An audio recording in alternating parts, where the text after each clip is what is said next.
Behind the marble walls of St. Peter's Basilica, beyond the grandeur of the Vatican gardens, lies a story few dare to tell. This is not just about religion, but power, politics, secrets, and survival. For centuries, the Catholic Church has influenced empires, shaped governments, and guided the souls of billions. But within this spiritual stronghold, shadows linger.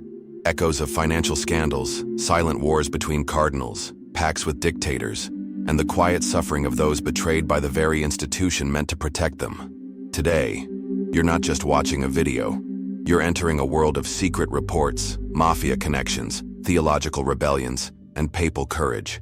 You're stepping into the drama behind the cassocks, where faith meets fear and tradition clashes with truth. This is the Vatican like you've never seen it before. If you believe in truth, if you value justice, if you're curious about what really happens behind the red curtains of power, stay with me, because what you're about to discover will shake everything you thought you knew about the Church.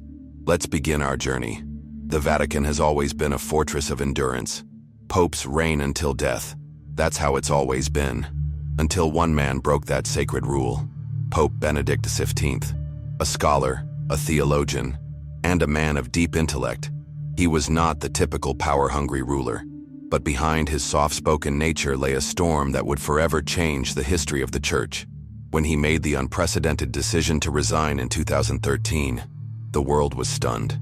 It hadn't happened in over 600 years. But the question remains, why? What did Benedict see inside the Vatican that made him walk away from the most powerful religious seat on earth?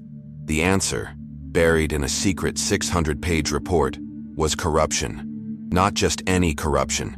Deep-rooted, institutional betrayal. Benedict had ordered a private investigation into the Vatican's financial affairs after a leak shook the Holy See to its core. The findings were worse than anticipated. Cardinals involved in embezzlement, secret deals, threats, a system rotten from within. And what's more chilling, those who tried to expose the truth were mysteriously removed or silenced. Imagine being the head of the Catholic Church and realizing that even the walls around you had ears, that every prayer could be interrupted by whispers of betrayal. This was no ordinary crisis. It was a war of light against shadow within the same sacred halls. Benedict, a man of books and doctrine, found himself surrounded by cunning, ambition, and greed. His closest advisors, those sworn to serve God, had become pawns in a political game. A game where money, control, and secrecy reigned above faith. Trapped, isolated, and disillusioned, he saw the walls closing in. But instead of fighting, he chose something more radical. He stepped down. Why would a pope renounce his throne? That single act forced every cardinal in the Curia to resign with him, breaking a system built on immovability. It was a final, silent act of rebellion. A strategic sacrifice, not a surrender. In doing so, Benedict created space for a new kind of leader. One who would challenge the system from the outside. That leader was Jorge Mario Bergoglio, better known as Pope Francis. But the forces that pressured Benedict would not disappear so easily. What Benedict understood, and what many overlooked, is that reform from within was impossible. The structure itself was guarded by men who had everything to lose if transparency arrived. Think of it, an institution richer than most nations, older than most empires, and with no checks or balances outside itself. Who holds the Church accountable? No one. That is both its power and its peril. Now here's where you, the viewer, come in. If you're watching this, it's because you care about truth, about integrity, about seeing behind the veil. And that's exactly what this video will do. I'll take you step by step through the history that led to this rupture. From secret deals with fascists to money laundering for the mafia. From Nazi concordats to whispered murders. But it all started with one brave decision: Benedict's resignation. Before we continue, ask yourself this. What would you do if you found yourself surrounded by betrayal in the name of God? Would you stay and fight? Or would you walk away to shine a light on the darkness? Let's move deeper into this story. The moment Benedict XVI stepped down, a vacuum opened in the Vatican's core. The College of Cardinals rushed into conclave, desperate to find a leader not just to wear the papal white, but to restore credibility to a wounded church. Among them was an Argentine cardinal named Jorge Mario Bergoglio. Reserved, devout, and known for his disdain toward Vatican politics. In 2005, he had already turned down the papacy once, but this time, destiny would not let him retreat. The atmosphere during the conclave was tense, the world watching, the Vatican boiling beneath centuries of secrets. Yet amidst whispers and anticipation, Bergoglio's voice rose unexpectedly with a speech that electrified the room and set a new course for the Catholic Church. He spoke not of doctrine but of direction. The Church, he said, had become too self-referential. It had lost its mission to serve, to connect, to listen. He warned of spiritual narcissism, of a faith looking into mirrors instead of windows. The words landed like thunder in the Sistine Chapel. The cardinals, fatigued by scandal and infighting, heard something different, something bold. The reaction was immediate. Murmurs turned to momentum. Bergoglio, the man once ignored, was now seen as the outsider who could detoxify the inner circle. And so, after only a few ballots, he was elected. The first pope from the Americas, the first Jesuit, the first to take the name Francis, a name that spoke volumes. But from the moment he appeared on the Vatican balcony, one thing was clear. This was not business as usual. His words were simple, humble, disarming. Pray for me. No grandeur, no ornament, just presence. The world was charmed. The Curia was cautious. They knew what was coming. Francis wasted no time. He stripped down the luxuries, refused the papal palace, opened his doors to the homeless. He began challenging the unspoken hierarchy of the Vatican, cardinals who lived like kings while preaching poverty. And with each move, he sent a message. This would be a papacy of service, not privilege. That's when the resistance began. It was subtle at first. Leaked memos, anonymous critiques, smirks from old guard bishops. But beneath the surface, a coordinated effort was mounting. Because Francis wasn't just rearranging chairs. He was threatening decades of untouchable tradition, financial secrecy, diplomatic immunity, and the entrenchment of elite networks with dark, powerful roots. Every institution that has ever faced reform has also faced rebellion. And the Vatican, a sovereign city-state with its own laws, is no exception. If you're still here watching, know this. You're not just following a story. You're unraveling a conspiracy in real time. Let this sink in. Behind the cassocks and crosses there are balance sheets, offshore accounts, power brokers, and silent wars. Pope Francis didn't walk into a holy kingdom. He walked into a chessboard, one where some pieces move in daylight and others in shadows. But the real question is, why has so much effort been spent protecting a system that preaches humility, yet thrives on privilege? That claims to be the voice of God while silencing whistleblowers? This is not a spiritual crisis. It's a structural one, and it's still unfolding. And here's where you can take action. Share this story. Open these conversations. Because silence is the weapon of corruption, and light is the cure. When we choose not to look away, when we pull back the curtain, we make it harder for injustice to hide. This isn't about attacking faith. It's about defending its truth. Don't let yourself be lulled by ritual. Investigate, question, demand better. That's what Francis has tried to do, and that's why the backlash has been so fierce. Now let's go back.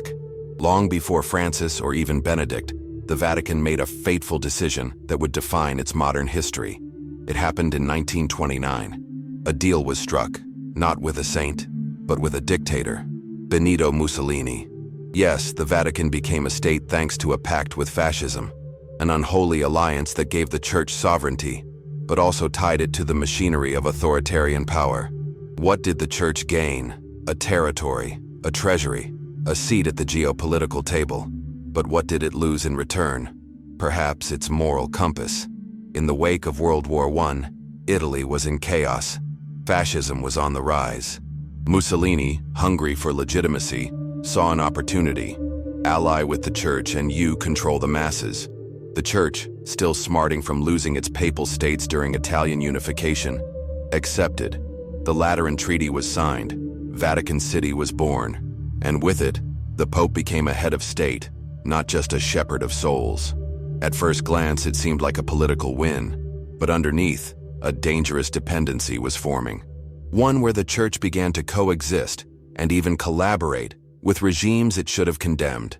Education, youth programs, public influence, all became battlegrounds between fascist ideology and Catholic tradition.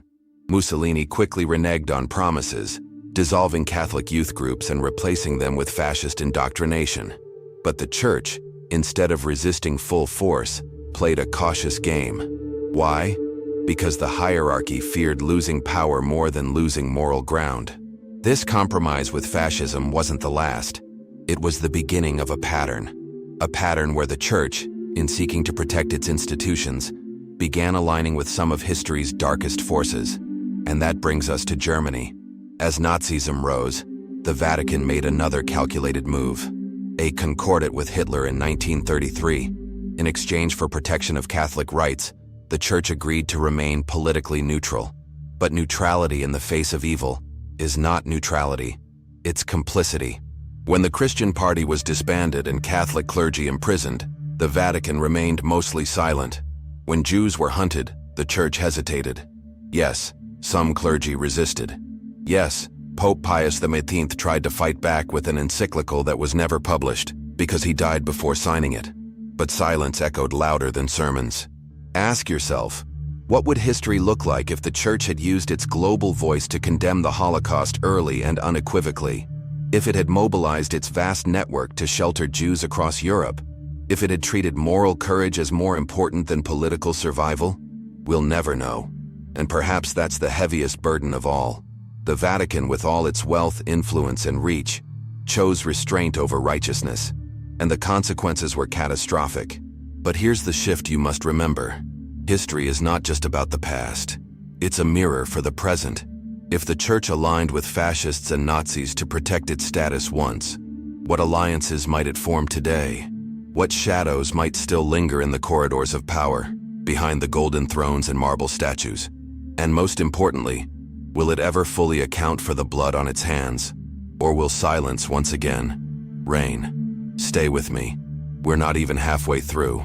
The next layer takes us deeper, into the Vatican's secret banking empire, where sacred turned secular, where morality met money, where salvation had a price tag. The Vatican Bank, officially known as the IOR, Institute for the Works of Religion, was supposed to be a spiritual tool, a financial arm meant to manage church donations and assets for holy causes. But in the wake of Vatican II and societal upheaval in the 1960s, something shifted. The Church's coffers began to empty, donations fell, vocations declined, and the pressure to fund a global religious empire became overwhelming. That's when the door was opened, not to God, but to greed. And the man holding the key? An American archbishop named Paul Marcinkus. He wasn't a banker. He wasn't even an economist. But he had something better: loyalty to the Pope, and a willingness to get things done by any means necessary. Marcinkus quickly realized that traditional fundraising wouldn't keep the Vatican afloat. So he turned to private banking and to people who knew how to make money move fast, quietly, and without scrutiny. One of them was Michel Sindona, a financier with mafia ties and political protection. He offered Marcinkus a tempting solution: let dirty money be washed clean through the Vatican Bank. The Church would profit. No taxes, no investigations, no oversight. And so began one of the darkest chapters in Vatican history. Suitcases of cash, shell companies, laundered millions, all flowing through an institution draped in crosses and cloaked in divine authority. But where there's money, there's danger. Enter Roberto Calvi, another powerful banker who saw the Vatican as a shield against Italy's financial regulators. Through his Banco Ambrosiano, he funneled billions, some for industrialists, some for political bribes, and much of it for organized crime. The Vatican Bank, under Marcinkus, became his partner in shadow. And as the money multiplied, so did the lies. Internal audits were ignored, critics were silenced, and popes? They looked the other way. After all, the bank was filling the coffers again, and power often prefers wealth over truth. Then came Pope John Paul I, the smiling pope, kind, humble, and deeply disturbed by what he uncovered just weeks into his papacy. He had plans. He wanted transparency. He demanded accountability. He ordered inquiries into Vatican finances. And then, 33 days after his election, he was dead. The official story: A heart attack. No autopsy. No investigation. Just silence. A silence that still echoes in Catholic memory. Some say it was divine coincidence.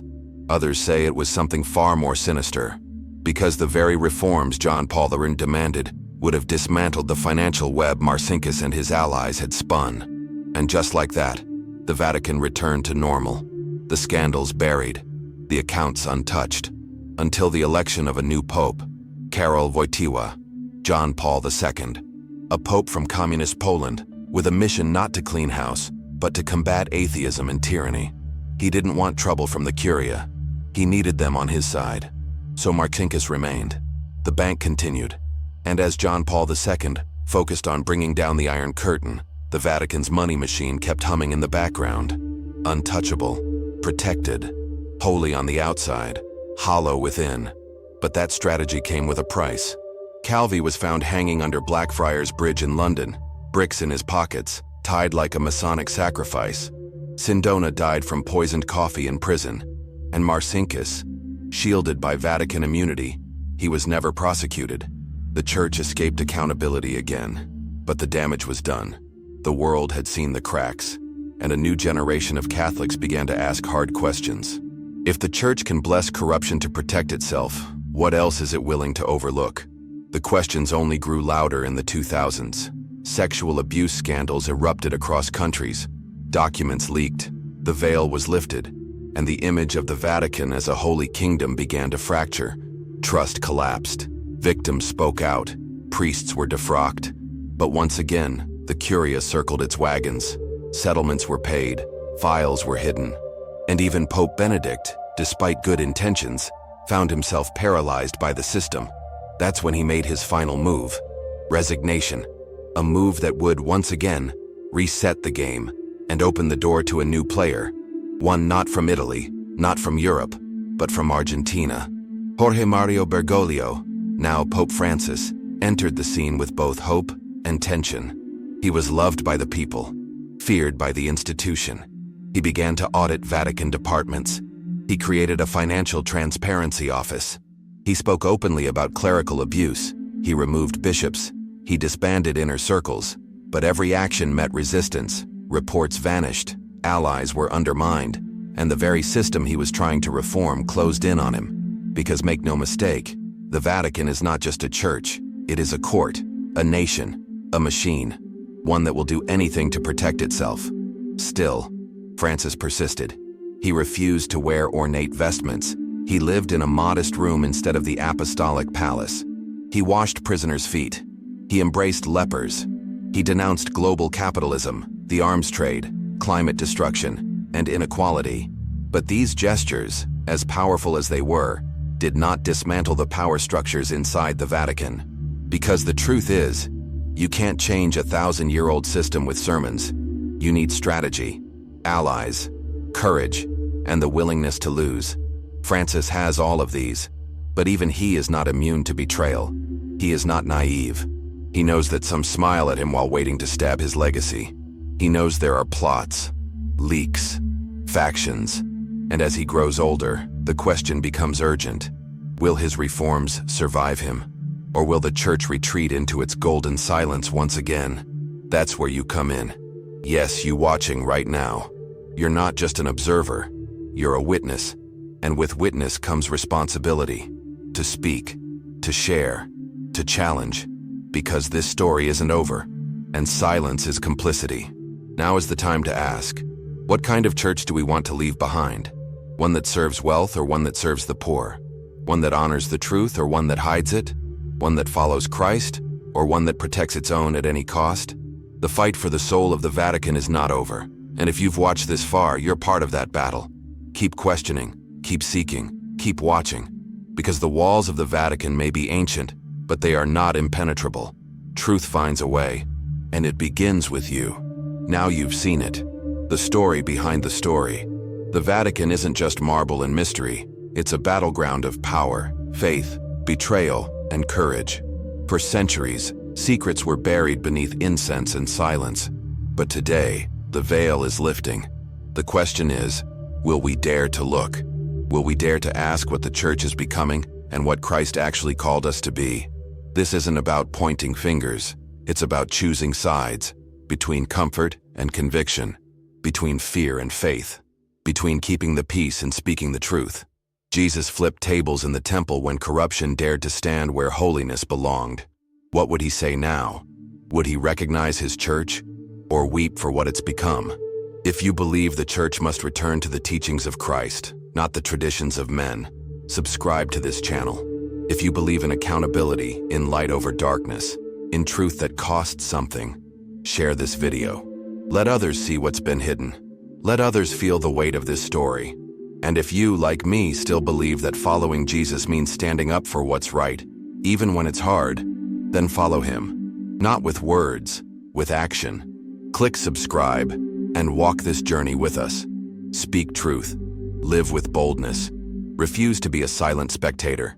The church does not belong to politicians in robes. It belongs to Jesus. And the more of us who remember that, the more powerful the shift will be. You're not just one voice. You're part of a movement that's just beginning. And if you're feeling overwhelmed, confused, or even betrayed by what you've heard today, know this: God is not afraid of your doubts. He welcomes your questions. Truth doesn't fear scrutiny. It invites it.